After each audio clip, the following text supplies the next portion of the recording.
IPL के 13वें संस्करण के लिए सरकार ने हरी झंडी दे दी है। 19 सितंबर से 10 नवंबर तक आईपीएल कोविड से सब्स्टिट्यूट की भी अनुमति दी गई है। शुरुआती मैचों में फिलहाल दर्शकों की एंट्री नहीं होगी, पर बाद में मैचों की स्थिति को देखते हुए दर्शकों की एंट्री हो सकती है। 26 अगस्त के बाद सभी टीम यूएई के लिए उड़ान भरेगी। तो राहत की खबर और अच्छी खबर हम आपको बता रहे हैं। आईपीएल के 13वें संस्करण के लिए सरकार से हरी झंडी मिल चुकी है। 19 सितंबर से 10 नवंबर तक ये मैच होना है।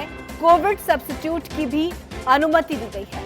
शुरुआती मैचों में दर्शकों की एंट्री नहीं होगी, लेकिन बाद में मैचों की स्थिति को देखते हुए दर्शकों की एंट्री की जाएगी। तो ऐसे में टीम इंडिया के लोगों के अंदर भी काफी ज्यादा उत्साह है।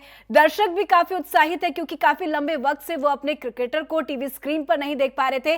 ज्यादा जानकारी के साथ हमारे संवाददाता रोहित पांडे सीधा न्यूज रूम से हमारे साथ लाइव बने हुए हैं। रोहित, काफी लंबा इंतजार था और कोविड का एक ऐसा दौर था जहां लोग अपने क्रिकेटर प्लेयर्स को नहीं देख पा रहे थे, ना ही कोई मैच हो पा रहा था। ऐसे में ये पहला लीग है, उत्साह बहुत जबरदस्त है, पर कुछ गाइडलाइन भी जारी की गई होगी। उस गाइडलाइन के उस गाइडलाइन के अंदर क्या कुछ है जिसके अंतर्गत ये मैच होना है, रोहित? जी बिल्कुल, कोरोना के बाद जिस तरीके से 29 मार्च से शुरू होने वाले आईपीएल को स्थगित कर दिया, पहले 15 अप्रैल के लिए, फिर उसके बाद अनिश्चितकाल के लिए। लेकिन अब ये खबर है कि आईपीएल शुरू होगा, 19 सितंबर से शुरू होगा और 10 नवंबर तक खेला जाएगा। खुशखबरी है सारे देश के क्रिकेटर्स के लिए, खासकर भारत के लिए, और आईपीएल के साथ साथ बीसीसीआई के लिए। कल आईपीएल गवर्निंग काउंसिल की बैठक हुई और उसमें नियम कायदे कानून बनाए गए और उसके बाद भारत सरकार ने आईपीएल की मंजूरी दे दी। जो नियम बनाए गए हैं उसमें सीधे तौर पर कहा गया है कि एक टीम में 26 प्लेयर होंगे और वो 26 प्लेयर एक टीम के साथ जाएंगे और वो पूरी तरीके से कोविड के जो नियम हैं उसके तहत रहेंगे, कहीं बाहर नहीं निकल सकेंगे और पूरी गाइडलाइंस का फॉलो करना पड़ेगा उन्हें। इसके अलावा अगर देखा जाए तो सब्स्टिट्यूट के तौर पर अगर किसी प्लेयर को कोरोना होता है तो उसकी जगह पर एक अलग प्लेयर अपनी टीम अपने पास रख सकती है। ऐसे में बड़ी खबर है। और सबसे बड़ी बात यह है कि आईपीएल जो शुरू हो रहा है उसमें चीनी कंपनी स्पॉन्सर है और जो स्पॉन्सर पहले थे वही स्पॉन्सर अब के हैं। भारत और चाइना के बीच जो खटास थी उसके बावजूद भी वीवो ही स्पॉन्सर कर रहा है आईपीएल को, तो ये भी बड़ी खबर है। इसके अलावा सभी टीमें 26 अगस्त के बाद ही यूएई के लिए रवाना होंगी। और बात की जाए वहां पर दर्शकों की, तो दर्शकों के लिए यूएई सरकार ने परमिशन जो दी है 25 से 30% दर्शक स्टेडियम में मौजूद रह सकते हैं। लेकिन रोहित, दर्शकों की कमी तो लोगों को खलेगी, क्योंकि वो जो माहौल होता है, चेयरअप करने के लिए दर्शक स्टेडियम में बैठे होते हैं और दर्शक के चेयरअप से क्रिकेटर्स के अंदर भी बहुत एक गजब का उत्साह नजर आता है, जो हम टीवी स्क्रीन पर देखते भी हैं यदि हम मैच नहीं देख रहे हैं सामने से।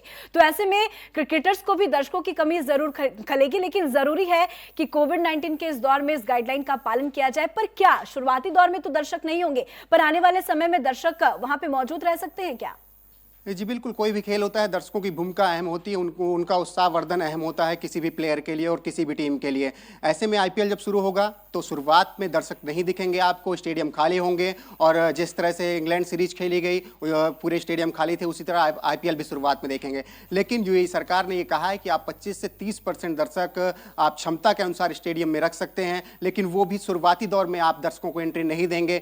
आगे जब देखी जाएगी परिस्थितियां कैसे हैं यूएई में, किस तरीके से लीग आगे बढ़ रही है, अगर कोई खतरा नहीं दिखता है तो दर्शक आपको दिखेंगे और वो दर्शक के बाद जब दिखेंगे तो आईपीएल का एक नया रोमांच जैसे पिछले 12 साल तक दिखता आया है वैसे दिखेगा। खासकर अब की आईपीएल जब 53 दिन को खेला जा रहा है और वीकेंड पर ना खेल के आपकी फाइनल वीकडे में खेला जाएगा, मतलब मंगलवार 10 नवंबर को खेला जाएगा, तो ऐसे में दर्शकों की भूमिका अहम होगी और दर्शकों के बीच आईपीएल खेले जाने का एक उत्साह जो अलग होता है वो भी देखने को मिलेगा। लेकिन उसके लिए थोड़ा इंतजार करना पड़ेगा। जी बिल्कुल, इंतजार करना होगा। बहुत बहुत शुक्रिया रोहित, हमसे जुड़ने के लिए, तमाम अपडेट देने के लिए।